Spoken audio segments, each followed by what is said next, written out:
Hello, everyone, and welcome to the Edit This Podcast, Episode 3, with Bethany Mandel and John Gabriel, the world famous editors of Ricochet.com. Please join today. We will start out talking about the news stories of the day/week. First off, we had Oscars. Nobody I know watched them. Nobody I know saw a movie this year. I don't know what was nominated. I'm assuming whatever was on Netflix was nominated, and they plummeted to, I think, 58% lower ratings this year than last year, and last year was a significant drop. So, yeah, good job, Hollywood. I was amazed that not only had I never seen any of. What are you drinking out of? Oh, it's a big Isogenics cup. It looked like a giant Tupperware, like a quart Tupperware. Yeah. It's like, that's interesting. I had not only not seen any of the movies, which has been the case for a decade, I had never even heard of them. Yeah. I was reading coverage because that's like theoretically my job.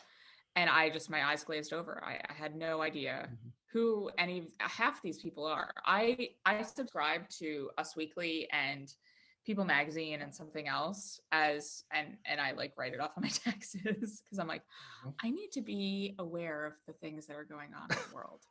And even with that, I was still like, I'm drawing a blank because all of those magazines are like pop culture and people actually care about the TikTok star or whatever. But these movies, whatever, it's all sort of virtue signaling mishigas that who cares? I don't understand the impulse of people that want to go to the movies to be lectured at.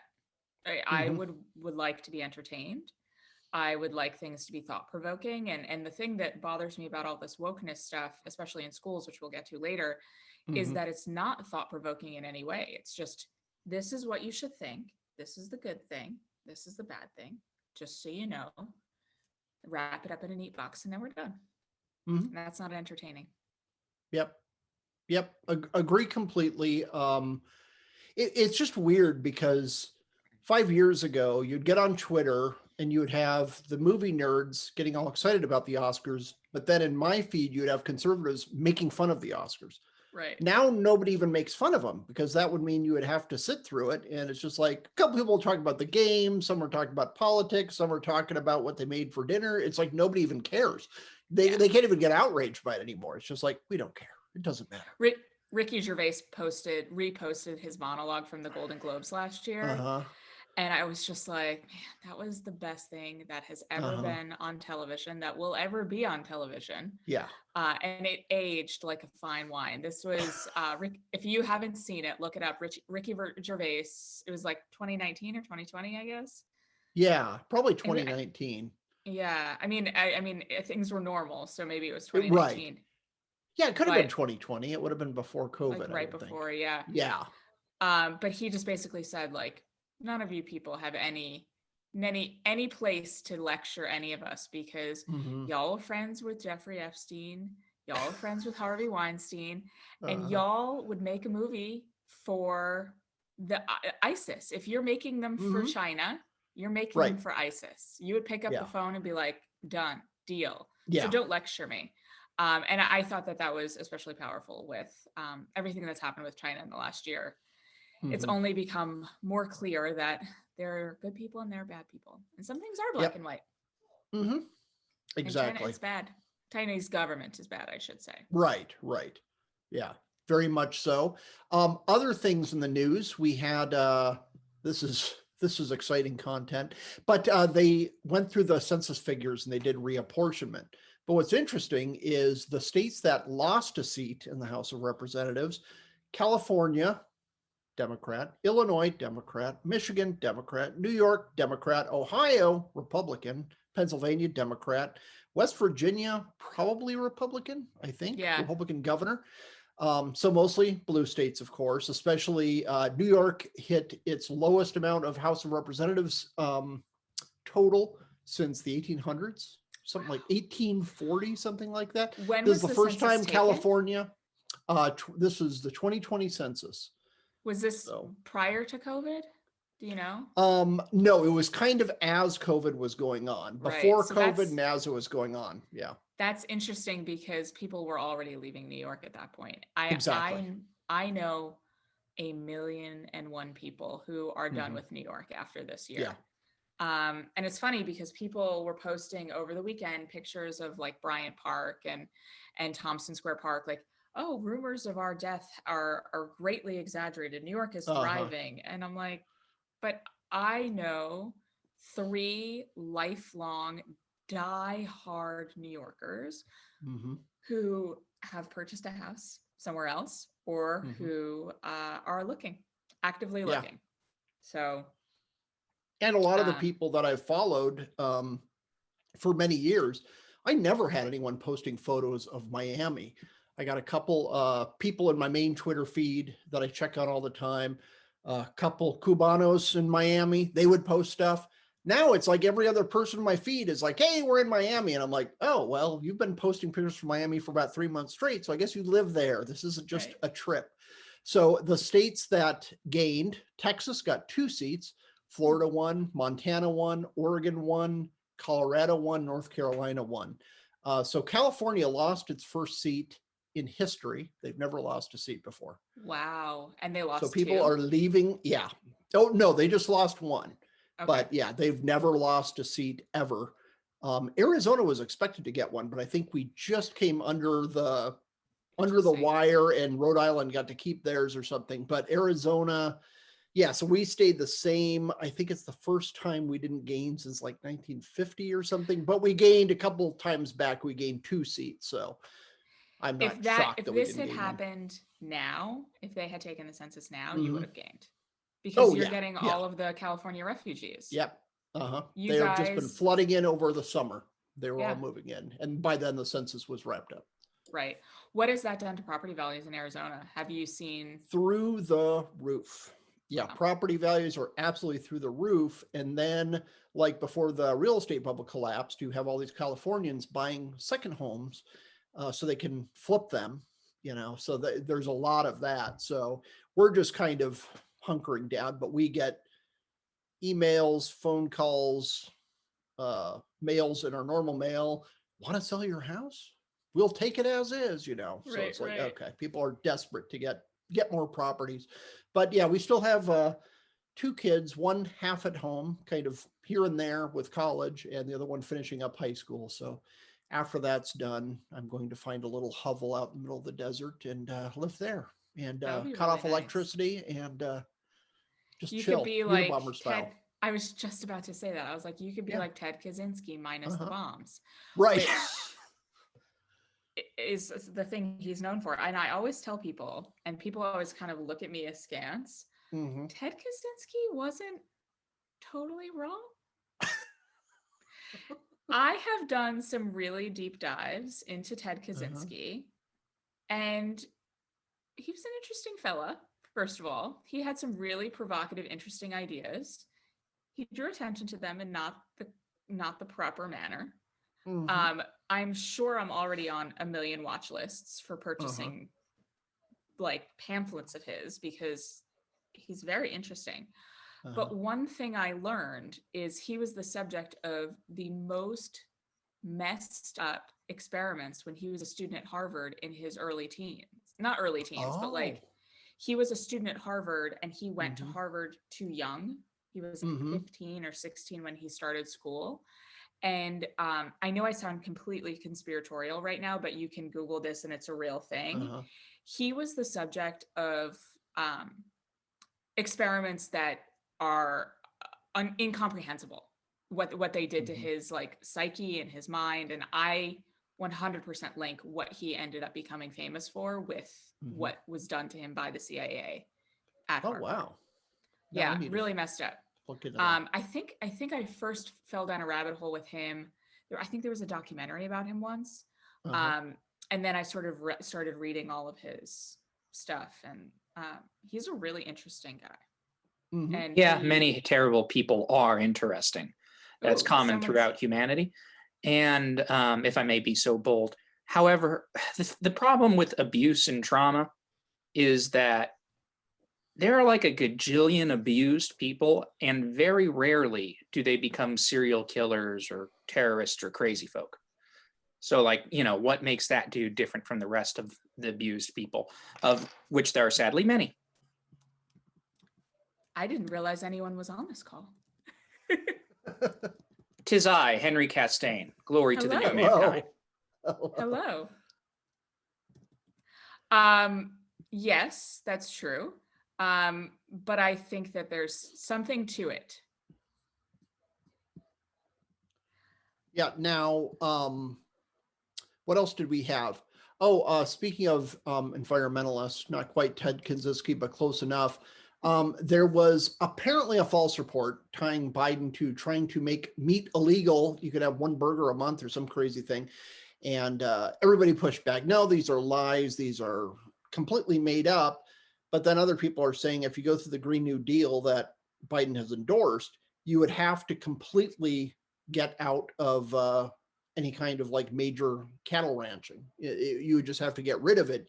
You couldn't have a sustainable meat source looking at these crazy goals that Biden apparently has signed on to. And my favorite thing is a lot of liberals were just furious at Republicans or conservatives for saying that Biden wants to get rid of meat because that distracts from the need that we all have as a group to get rid of meat. And then, they're sharing things about why we should eat bugs instead. There's a site called Epicurious, which I think is affiliated with Condé Nast, I think. Yeah. And they will not report anything about beef anymore. It's a food thing. They won't report about beef. I'm like, you people have been pushing this my entire life. It will never work. The thing that's crazy about it to me, and I think we talked about it on a previous podcast, I'm not sure. This is one of my pet wheelhouse things I always talk about, is how this wokeness, people use the wokeness to totally undercut their own bottom line. So some of my favorite examples are the circus, when they stopped having the elephants. Mm-hmm. And the people who pushed for no elephants at the circus were not their spectators. It was the woke people. It's the folks that, like you and I, who have children who go to the circus, who are the people who care. And it ended up closing the circus, Barnum and Bailey, shuttered. Boy Scouts is another one. They decided that they had to sort of bend to having girls being in it and transgender stuff. And lo and behold, there goes the Boy Scouts. And Dick's Sporting Goods with guns was another one. Target with the bathrooms was another one. And this is yet another example. Epicurious is a recipe site, and it's a good recipe site. And there's a million of them on the internet. And if I'm searching for something, that's just off my list, because what I do is I Google like 5 things that I have in my fridge. I'm like, okay, I feel like these things go together. And now I'm done with Epicurious, because who knows what the next woke thing is that they'll do. We're not posting Indian recipes because that's cultural appropriation. Right. Like, where is this going next? Because there's a next step. It's crazy to me that these companies are totally screwing over their bottom line just to bend to a mob that is a microscopic number of people. Yeah, I'm actually married because of Indian food. Thank you very much. Tell me that story.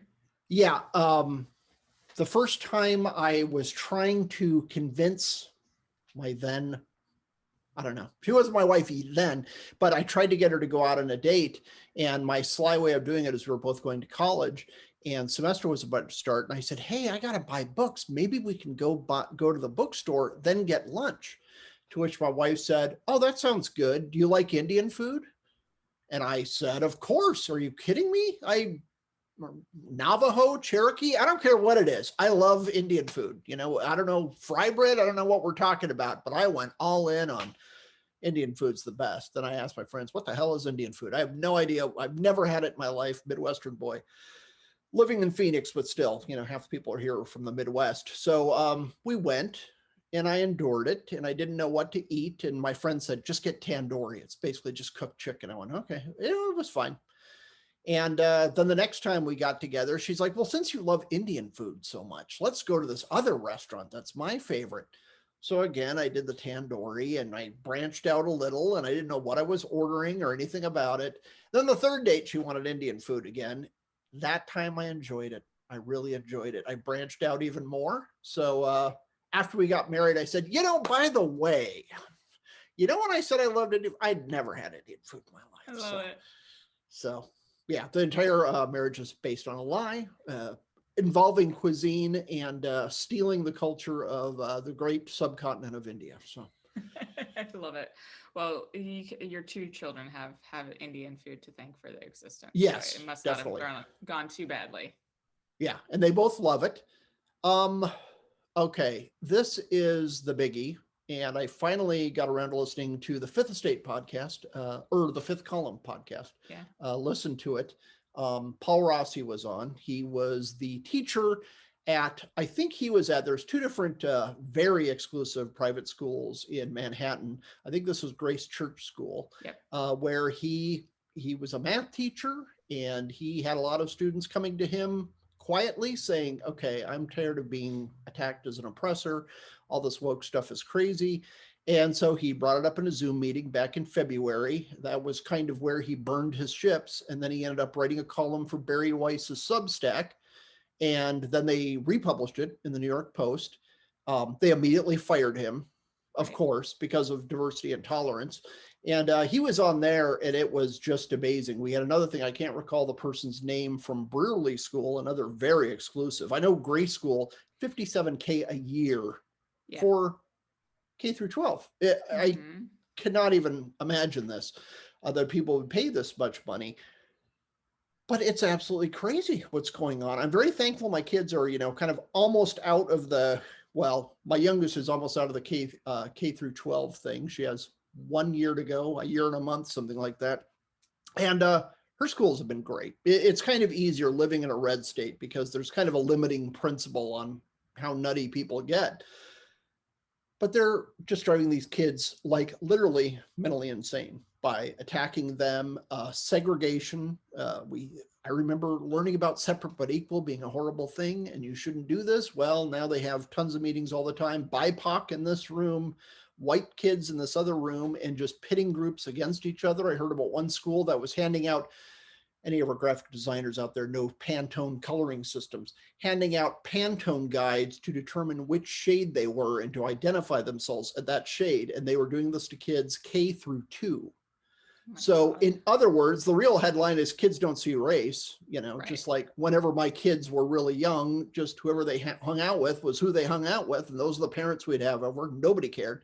Right. And instead, they're just trying to essentialize race to everybody. And it's insane. Yeah. Yeah.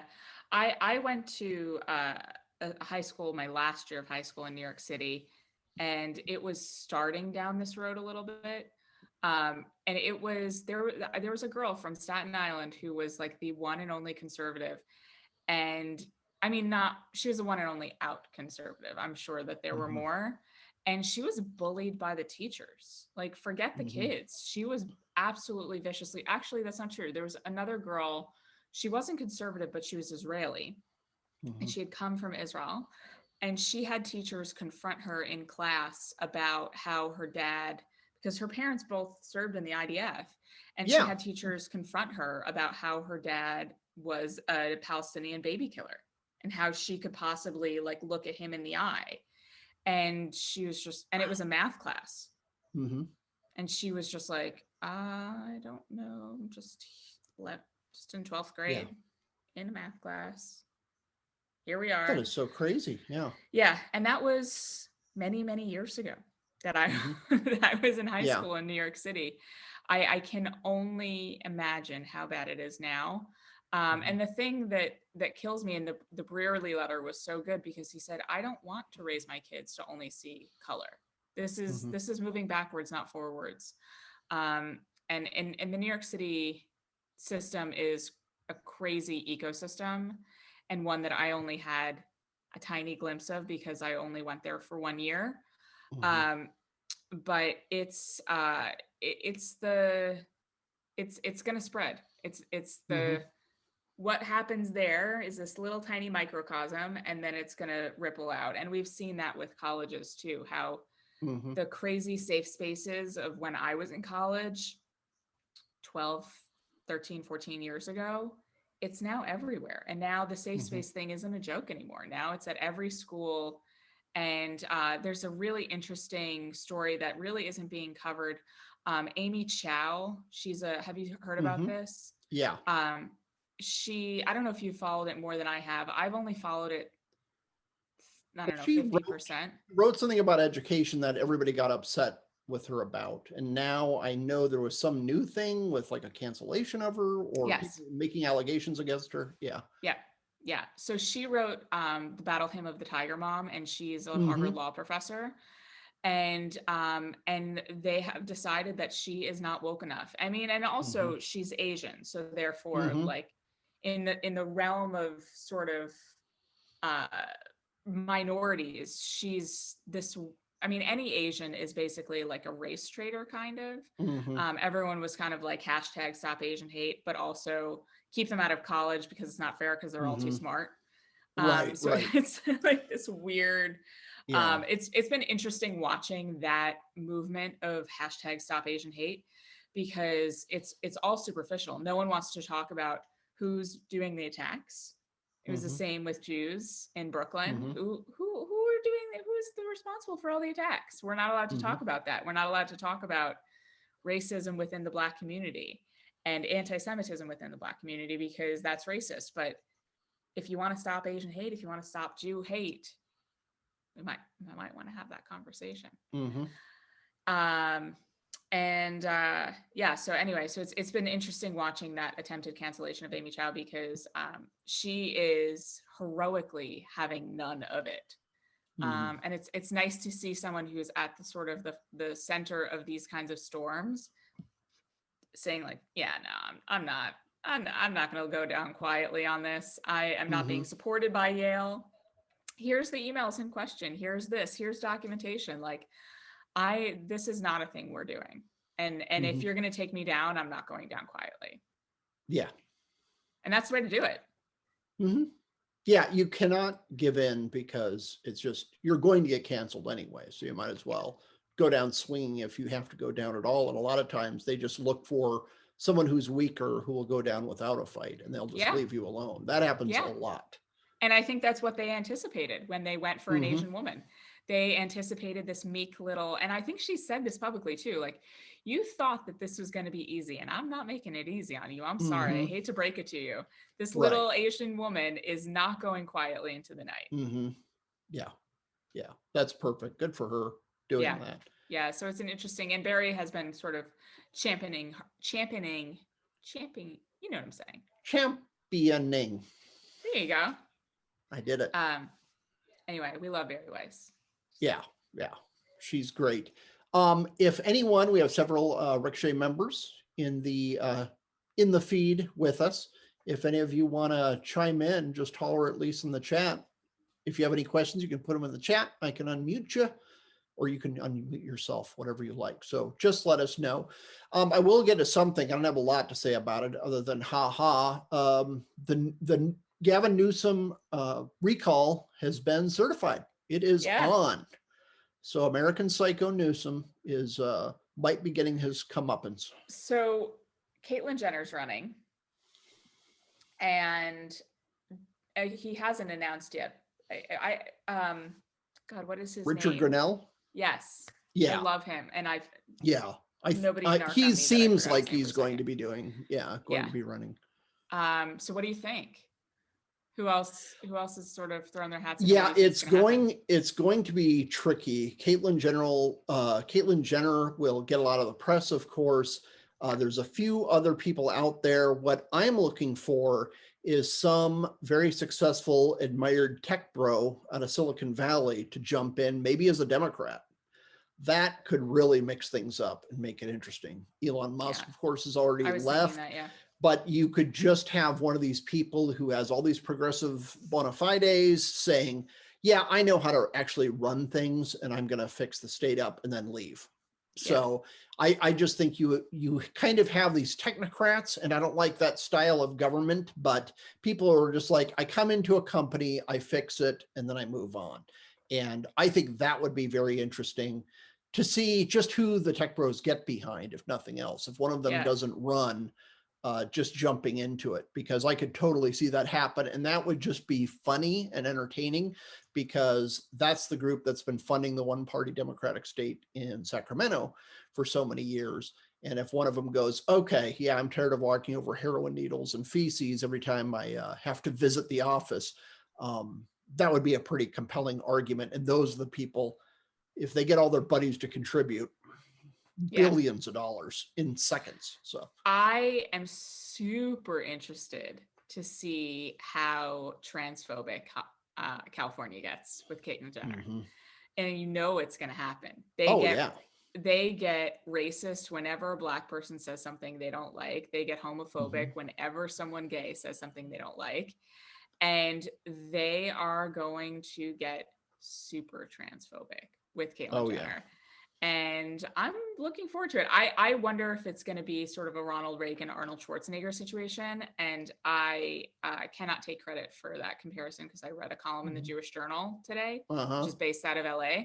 And the columnist was really funny. He was like, I don't think that Caitlyn Jenner has a chance, but I didn't think Donald Trump had a chance. I didn't think Arnold Schwarzenegger had a chance. So I'm like, maybe I'm not very good at assessing these things. Right. And I was like, that is refreshing. How often commentators admit to being like, yeah, I was totally blindsided several times by celebrity politicians. And I think that this might be a thing, because I've been wrong every other time. Yeah. And Al French, Ricochet member in the chat, says the former Republican mayor of San Diego is running. I cannot recall that gentleman's name, but he did a bang up job. It was one of those few cities in California run by a Republican. And they just, it's not like, they blew up the world, but their city didn't completely collapse like you've seen in LA and San Francisco and other cities that are just like falling apart. Yeah. No, I mean, San Francisco, we went there, how many years ago? My older son.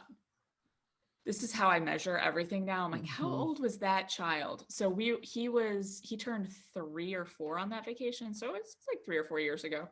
And I had meticulously planned out our itinerary, and Seth was doing a fellowship at Stanford, and I was like, I want to go into San Francisco several times because I want to see this and I want to see that, and we landed and got in the rental car, and I saw this like crazy rental agreement from Hertz, and it was like, do not leave your car here. We are not responsible if the windows are broken. And I was like, what on earth? I've never signed a rental agreement like this before. And it's because anytime anyone parked a rental car, the windows got smashed. And so they included it in their rental agreement. And then the kosher situation in that whole area isn't good. And so we stopped at a kosher restaurant before we went on to Stanford, and we walked through, and I'm the opposite of a helicopter mom. I'm super I'm super flexible with my kids. And we had 3 kids at the time. We had a baby, a 5-year-old and a 3-year-old or something like that. And I told Seth, carry the older 2 kids. I will carry the baby, because I don't want them walking on the ground, because I could see needles everywhere. And we walked in and we sat down, and there were like, these picturesque window seats in this restaurant, and nonstop people knocking on the windows, asking us for money and food. And I didn't feel safe walking across the street back and forth to our car. And we got in the car and we went to Stanford, and I was like, I am going to work on our itinerary tonight, because we are not coming back to San Francisco. And I had planned, we were there for, I think, 7 days, and I had planned 3 of them in San Francisco. And we ended up doing Alcatraz. I don't know if that counts, but that was the only thing we did. And it was the island off of San Francisco. It wasn't actually San Francisco. And it totally messed up our food situation, because I was planning on shuttling back and forth from Stanford to San Francisco to get kosher food. And I couldn't. It was Yeah. really hard. It made things really complicated. But I made it work because I was like, I can't, if Seth is working in Stanford, I can't bring 3 kids in San Francisco. I will absolutely will not do it. And so like I drove down to the aquarium alone with the 3 kids on the other end, the Monterey Aquarium. And I did that alone. And that was a beautiful day. And we still talk about Monterey. it. Yeah, it was beautiful. So like I can handle 3 kids alone, but not in a crack den. Yeah. Last time we went there, we had visited Monterey for, I don't know, 4 days. And one of the days it's like, let's go to San Francisco. So we went to San Francisco. This was a decade ago. And yeah, I remember leaving the place, broad daylight the entire time. And my wife said to me, can we never come back here again? And I'm like, you got it. I'd been there on a couple business trips, and it's like, let's go to some good dim sum restaurants. And there was this cool little tea shop in Chinatown with all this cool stuff. So it's like, yeah, let's just spend a few hours there. But yeah, accosted by very aggressive, threatening homeless people, roving mobs of other people who I don't know if they're homeless or not, but just like threatening because, you know, they could probably figure out, oh, they're tourists. They're walking around on a weekday, you know, seeing sights. And it was just a mess. Good food, but it's like, yeah, I'm not coming back. I have no interest in it. And every year it's gotten worse. Just like I go to LA probably at least once a year, usually a job requirement. Every year it's worse. Every single year. For as long as I can remember, 15, 20 years. It's been getting worse every single year. Oh, and Al French says Kevin Faulconer is the Republican mayor of San Diego who's running for governor. So, yeah, I mean, LA, so we just did a Passover program. We went to Utah. We were in Salt Lake, or outside of Salt Lake City. We were in Deer Valley. And a lot of the families who were at this Passover program were LA based. And so I talked to a lot of them, and everyone who could leave was planning on it or was this close. Yeah. And so there were 2 families there that were just super tied. Like they were like, this is it. This is the only place we can stay for various work reasons. And they were just, they just felt trapped. And, and I was actually talking to my daughter today because I was telling them a story about Ben Shapiro. And I said, oh yeah, he used to live in LA and now he moved to Florida. And my kids are like kind of obsessed with moving to Florida because they hear so many of our friends are moving to Florida. Right. And my kids, I will say like, this is a product of being our children, and they hear the conversations and then they parrot them, but they are like, this county sucks. And I'm like, you tell them. But we're especially angry at our county this week because now we understand why they followed the CDC recommendations for summer camps, and they changed the rules on masks and kids at summer camps. And so the CDC makes a recommendation, and then our deep blue county and our blue state follows them without questioning. And so the county decided that every kid has to wear a mask at all times unless they are eating, drinking, or swimming. So that's 95% of the day. Yeah.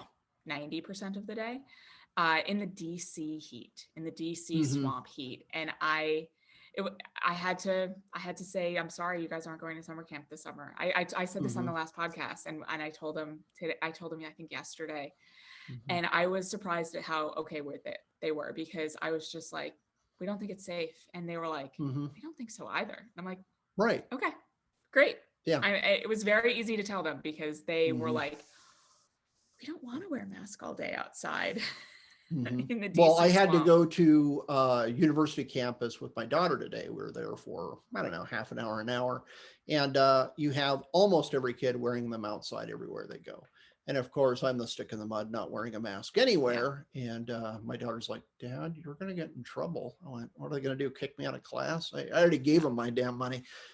Being an old crotchety guy is nice. It's like, are you sure you want me to pay you to educate my daughter? Because I could just stop if you want. But yeah, nobody hassled me, but it was just weird to see everybody wearing masks. It was just this beautiful day, beautiful spring day here. It's like, take those stupid things off. I saw a few kids not wearing them, but I've never seen anyone not wearing them in the past. So maybe a couple are actually being rebellious like you're supposed to be in college. Right. We were just at the playground today, and my kids were the only ones not in masks. Mm-hmm. And there was a mom who told her kid to back away from one of my kids because he wasn't wearing a mask. Uh-huh. It's just I don't understand. I really don't understand. And nobody's ever said anything to me. No one's ever been weird about it, except for that, which whatever, I don't know. But I don't understand the willingness, especially when it comes to our kids, to just go along to get along. I don't care if someone yells at me. I don't care if someone doesn't like it. I don't understand why, especially with the summer camp, why this is not World War III. That people are maybe people don't know. I don't know, but but to make a 3-year-old wear a mask in 95 degrees in 100% humidity, where's the logic there? And it's more strict than it was last summer when COVID was much more of a problem. Right. It seems like as COVID's going out the door, the government has decided to just screw kids one last time. Just be like, let's just drive it in one more time. And Michigan did the same thing. They just today raised the mask requirement. It was 2 years old or some crazy thing? Yes, which is the CDC recommendation. It was 5 and older, and they moved it down to 2 and under, or 5 and 2 and over.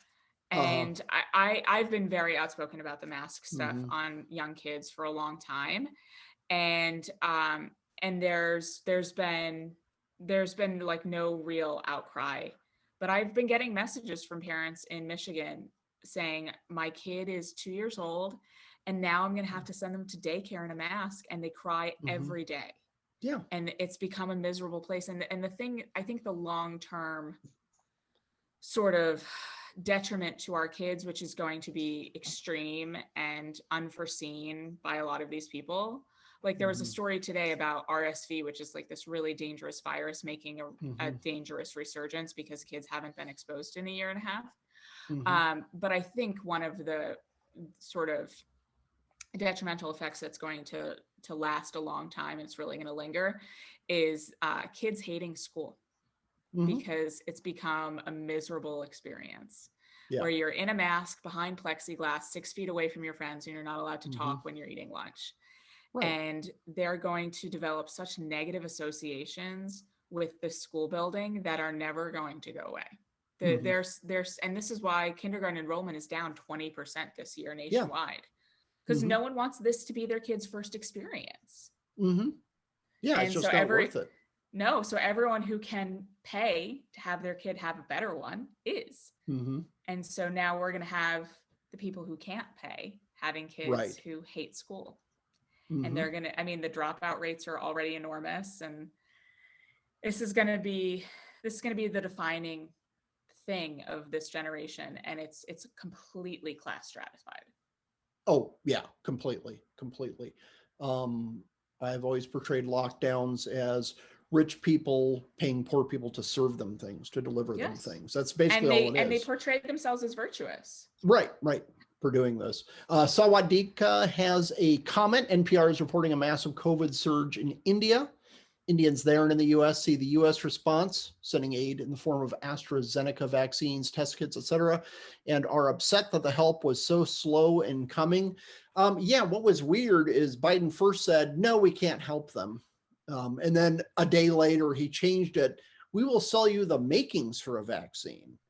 And then he was saying something like they'll get vaccines there in a couple months. It's like, what are you doing exactly? I don't understand, especially as demand is lessening in our country. It seems and we have no use for the AstraZeneca and Yeah. Probably not that much for the J&J anymore. Right, right. But what's interesting to me, well, there's so many interesting things about the India thing.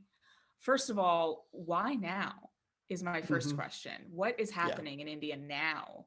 But I think what's really disturbing about Biden and the vaccines is that there's this impulse to completely undersell the but so Sadwadika said India is so densely populated, but it was densely populated in the spring of last year. So why didn't they get hit with the same surge that everywhere else got? That's my question. Like, maybe we should, oh, okay, she said exactly. Yeah, so this is my question, like, why now? But what's disturbing to me about Biden is that he seems to just be underselling the vaccine at every turn, wearing a mask outside, double masked, on Zoom in a mask, when he's fully vaccinated, has been fully vaccinated for a long time. But I have been really disturbed that we are not surging vaccines to Michigan. Instead, we're telling them to lock down. We know that lockdowns have not worked. So we have the resources to push down that surge in Michigan and save lives. Why do we think that the vaccine isn't powerful enough and more powerful than lockdowns? We should be surging the vaccine into these hard hit areas. And I feel the same about what they're doing in India. They're not sending them vaccines. And I don't understand it. We have millions of AstraZeneca we're never going to use that they haven't even approved yet. J&J, I don't know how many people are going to be willing to take it. And I think that's silly, but we are where we are. I don't understand why it's anti-vax. And this is something that really bothered me about Trump, because Trump undercut a lot of vaccine stuff like early on. He didn't really do it in his presidency, but he sort of undersold, and he spouted sort of anti-vax stuff about autism off the cuff a number of times, and it really bothered me about him. But I think what Biden is doing is even more dangerous, because he is completely underselling this vaccine at a moment where we need everyone to trust it and we need everyone to be taking it. And he's just completely eliminating all confidence that people have in its effectiveness. And he's denying it to people who desperately need it. And I think that's that. And then all the press does is complain that Trump won't endorse the vaccine, and every other week he's saying, take the vaccine. I made it, baby. They should just call it the Trump vaccine, just to really annoy people on the left. But yeah, it's just weird. Him and Fauci just insisting that nothing about your life will change if you get the vaccines. Yeah. And I'm sure a lot of people are just saying, well, why get the vaccine then? Nothing's going to change. What's the point? So said what you just said. Oh, sorry. So Hank is unmuted. Yeah, just for a moment. There's a little bit of a tangent, but I think the obsession with masking and with COVID safety in general mirrors the anti-gun movement in a lot of ways. There's a virtue associated with surrendering an individual autonomy for the greater good. And I wouldn't be at all surprised if the pro-mask people and the anti-gun people overlapped enormously and all did it with the same kind of sense of righteous, you can't be independent this way, you have to surrender to the greater good and mask up, give away your guns, whatever it is, in order to show that you're part of the collective and you don't hold yourself independent of the rest of us. I really think that alone can sustain the masking obsession for a long time, I think, because eventually giving up on that is saying, okay, now you do get your freedom back. And yeah, it's going to cost some other people maybe a little bit, but we're willing to give you back your autonomy. I don't think that plays well on the left. So I think we're probably stuck with the mask enthusiasm for a long time. I'm just so glad if we're going to put ourselves into camps where conservatives don't like masks and liberals love masks, it just makes me really grateful to be conservative, because I like to breathe. Agreed. And the thing about kids, I can't even think about little kids in masks without wanting to swear. It's just an outrage. It's anti-science and crushing and destructive. There's no excuse for it. Even in science, there's no tentative excuse for it. It's preposterous. No. Anyway. And I've spent probably close to 2 months calling in every favor of everyone I know who works on the Hill or who used to work on the Hill. And I'm like, can I have 15 minutes with your health legislative assistant to talk about this? And because of that, there was a it wasn't bipartisan, unfortunately. It's all Republicans. 32 members of Congress signed a letter to the CDC last week. And it was sort of spearheaded by Jason Smith. He's a congressman out of Missouri, and Senator Mike Lee out of Utah. And they both sort of spearheaded this letter on both sides of the Hill to the CDC saying, this is the WHO recommendation is 5 and under don't have to ever wear a mask because it's not medically indicated and it's not developmentally appropriate. And from 6 to 11, we need to use some nuance and we need to use some common sense of when it's appropriate, when it's necessary. And so that's the WHO standard. And so the letter basically said to the CDC, what are you doing? Why are we the ones who are doing this to 2-year-olds? And we're the only ones doing this to 2-year-olds. And there are toddlers being completely, they're being kicked off of flights and banned permanently from airlines because they were a 2-year-old who didn't want to wear a mask on a flight. So we'll see what the CDC does. And I've been begging everyone under the sun to contact their Congress people, Senate and House, but House especially, and ask them to sign on to the CDC letter. The opportunity is the window is closing really early this week. They should probably release the second draft of it with more signatories, hopefully. But it's really frustrating. And it's really frustrating that Michigan has decided with this massive surge that they feel like they have to do something. And so they're putting masks on 2-year-olds. That's the something they've decided to do. And it has no effectiveness. I don't know what they think they're doing, but they have to pretend like they're doing something. And so screw the kids. 2-year-olds don't vote. Crazy. So does anyone else have any other comments? We're getting to the end. We have a good chat group going on as well. Yeah, I would love a Sedwood. I can never pronounce her name and I'm really sorry. Sadwadika. I would love if you would jump in and talk a little bit about India because I'm fascinated by the whole situation. And if you would be willing, if you're more sort of familiar with going on in India, I would love to hear your perspective because you've been sharing great thoughts in the chat. You did a good job pronouncing it. It's Sawadika, so you weren't very far off. Thank you. I just heard about India today on NPR, and it was just a short segment. Right. But they were just talking about how the hospital system was under so much pressure, it's going to collapse, and that our aid was late, that other countries shared aid first, and even Pakistan was sharing more than the U.S. And as I said in the comment, that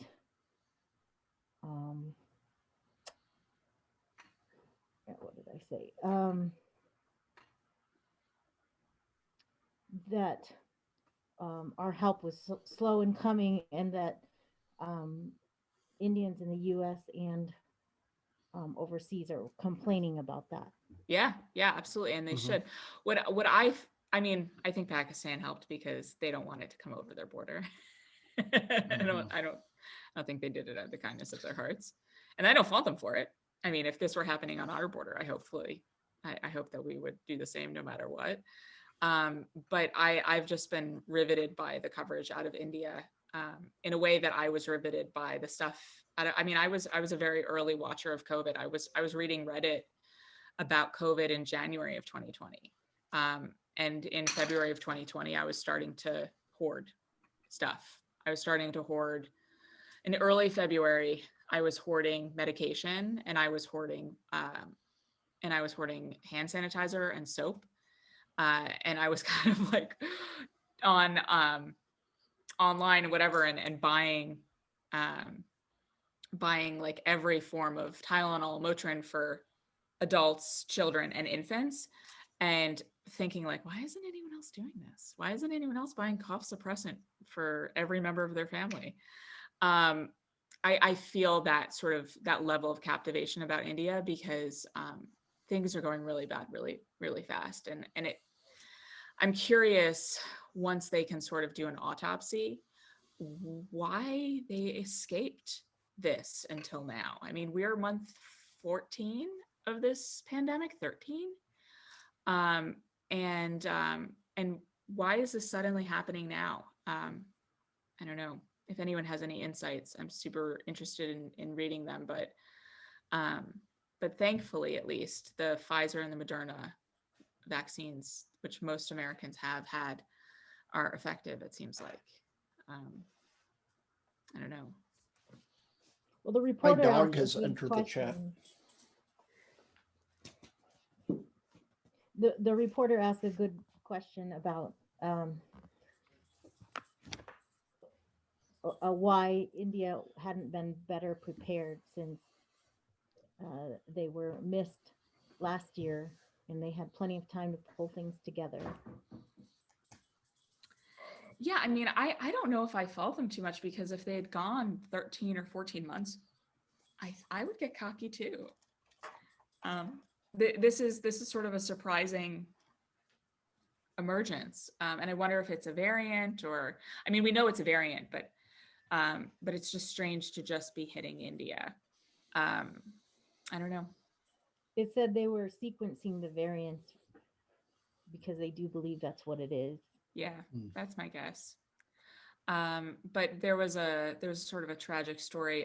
Pradheep, do you remember his last name, John? Shankar? Yeah. Yeah. So he's a wonderful follow on Twitter, and he's written for us before at Ricochet, because I think we've both bullied him into doing it. And he's fantastic, and he's Indian, and he had a distant cousin in Bangalore. Bangalore, Bangalore, I think. Yeah. He had a distant cousin die today, and she was 7 months pregnant, and her whole family got it, and they delivered the baby via emergency C-section 2 days ago, and she died. And this is a story that I've heard enough times that I got vaccinated, and I wrote a post for Ricochet about why I decided to get vaccinated, despite it being emergency use. And it's scary to put something emergency use into your body when you're pregnant. But I had heard too many of these kinds of stories, where this was just sort of another sort of data point where I was like, I'm really grateful to have had the opportunity to get the Pfizer vaccine. And I'm not anxious about it. And we'll see.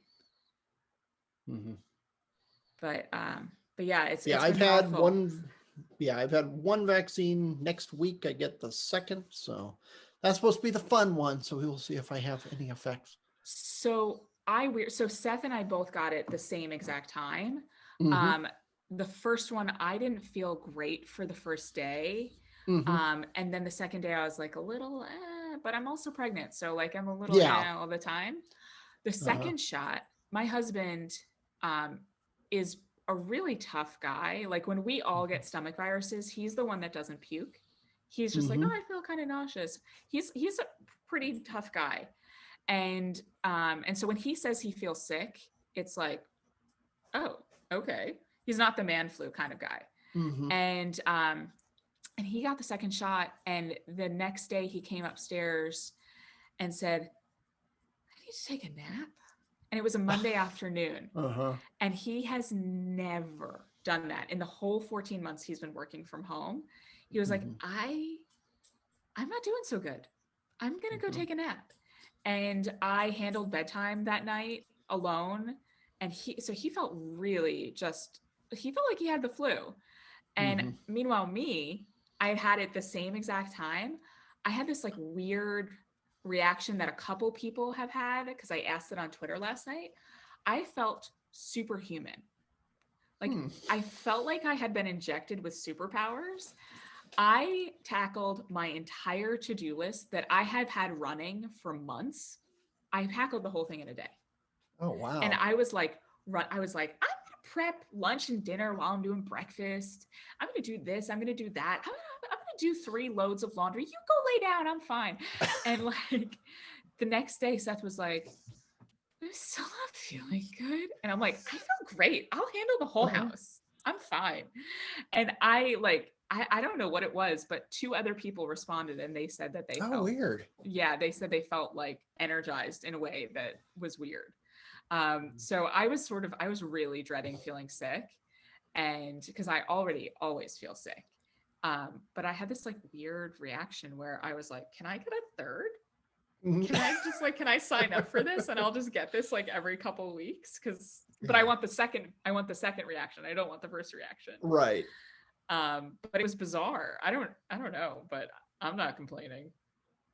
Yeah, it looks like Marcy Nugent in the Oh. chat had the same reaction to you, That's Bethany. so interesting. Huh. See, I think there's been a lot of people who haven't gotten a second dose because everyone talks about how they felt sick like Seth did. Mhm. But more people should talk about feeling superhuman and just sort of roll the dice and see what happens. Right. Yeah, we get our second one next Wednesday, I think. So first Did you one, get Pfizer or felt Moderna? Pfizer. Okay. First one, arm hurt like Yes. everybody. Felt a bit off day 2, but that was it. It was like minor. It's like I never get headaches almost until last night. We were thinking of recording last night, and I just had this horrible headache. I don't know where the crap that came from, but I barely ever get them. But I had extremely mild headache, extremely mild, just kind of feeling run down. But that was it. It was no big deal. So we'll see. We'll see how the second one goes. Yeah, we'll see. Hopefully, I get superhuman. Marcy said she's like, I felt like 10 cups of coffee. So I've never had coffee. I joke that I'm the Mormon Jew, but I imagine that's what it felt like. I was like, I was speeding McRacer, ready to tackle anything. I was ready to go. And we had sort of cleared our schedules a little bit to like prepare ourselves. I was like ruling the roost. Felt so good. But it's interesting. Pfizer, I did a lot of research because we went away for Passover between our doses. And so I really wanted to know how covered we were with the first dose. It's extremely effective after one dose. It's like 85% effective. Yeah, so that's what I've read as well. You're sitting pretty already. All right. Well, I think that is it for the podcast. Thanks to all for joining us. We had a lot more people. We will continue to perfect the schedule so you get even more notice before we record one. Thanks to Bethany. Thanks to all our wonderful Ricochet member listeners. And we'll post this on the site later tonight. Thanks for being here. Thank you, John.